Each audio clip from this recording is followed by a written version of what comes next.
অজেতাদিরা ওইখানে মেলে কিছু তার কিংবা মোটর হারাইছে, সেটা ও বাসায় এটাও জানে না। যে এখানে মিথ্যা অপবাদে স্যার একেবারে মারিয়ে ফেলাইলো।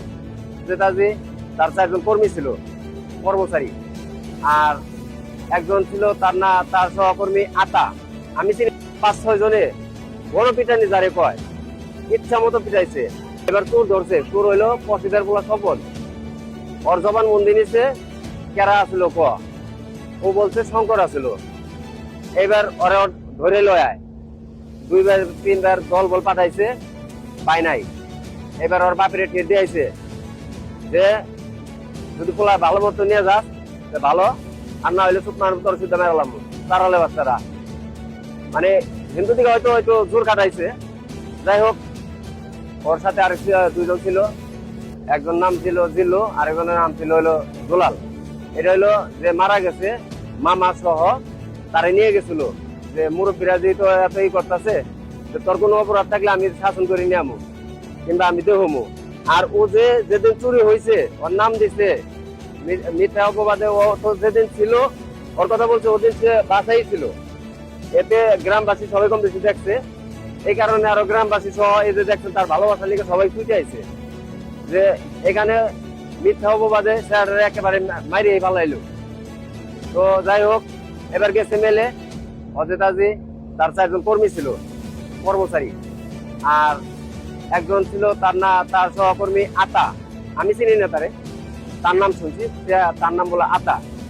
তারা এই 6 জনে মিলে ওই 2 জনে যে মারা গেছে শঙ্করের বাবারে বলছে তুই এদিকে যা, মানে দাঁড়িয়ে দিয়ে ওরা বইকা মুখে খেদাই দিছে। এরা মনে করছে মুরব্বী মানুষ আমার খেদাই দেয়, হয়তো চর্চাপুর দেখা যায় দিব কিংবা পাঠাই দিব। গেছে গা, তার সাথে 2 জন লোক ছিল, তারে 100 টাকা দিছিল বলে ভাই তোরা চা খেয়ে আয়গা। মানে চা খেয়ে আইবার গেলে ওর এই মুহূর্তে সাইজ করে হলাইবো, অগর টার্গেট এটা। তো যাই হোক, এবার চা খাওয়ারও যাতে পাঠাইছে, ও যায় নাই, ওর জোর করে পাঠাইছে। কিন্তু ওই সর্বশেষ যে দুলাল ছিল ওর লগেই ছিল, ওর সামনেই ওর কর্মচারীর দিকে অর্ডার দিছে আর বান, ওর সামনেই বাঁধছে। বান্ধার পরে ও যাইতেছে না দিকে ওরও মায়ের ধরে হুমকি দেওয়াইছে। ও পরে ভয় ঠেলায় আবার ওর বাপের আন্দার লিগে আইগে গেছে। এই মুহূর্তে ওরা 5-6 জনে বড় পিটানি যারে কয়, ইচ্ছা মতো পিটাইছে। যদি চুরের অপবাদ দিছে, যদি চুরের রিপোর্ট ওর কাছে যদি কোনো প্রমাণ থাকে তাইলে ঠিক আছে। ওর কোনো প্রমাণ নাই, ও একজনের কথার ভিত্তিতে একজন মানুষ মারে আলায়, ওর কি মনুষ্যত্ব নাই? ওইখানে ছিল অজেতাজি, ওর সহকর্মী আতা, আর ওর সহকর্মী আরো 4 জন কর্মচারী। এখানে আমরা আসছি, আমরা জানি যে আমাদের তমির সাহেব এলাকার মাননীয় ব্যক্তি, সে তারও এখানে এসে বসে রয়েছে। আমরা এতটি মানুষ এসে তারও এখানে দাঁড়ায় রয়েছি। তার তো ইচ্ছে, মানে একটা কথা তো বলবে, এতটি মানুষ এসে দাঁড়ায় রয়েছে কিসের লিগে আমার অফিসের সামনে, তার সিসি ক্যামেরাও আছে। আমরা শুনছি যে অজেতাজি তার দোতলায় আছে। সে কি করবে না করবে, আমরা এই যে মন আমার ছোট ভাইদের বাইরে মারছে, আমরা তো তার বাইরে মারা পারব না ভাই, কারণ আমরা গরিব মধ্যবিত্ত। কারণ আমাদের গরিব জন্ম হওয়াটাই আমাদের পাপ এবং ভুল। তাই আর ও হিন্দু দিকে যে ওর ইচ্ছা মতো পিঠে মারলো, ও হিন্দু দিকেই তো ওর ইচ্ছা মতো মারলো। কারণ ওরা মারলো কেন? দেশে আইন আছে, প্রশাসন আছে, আদালত আছে, জজ আছে, তারা এটার বিচার করবে।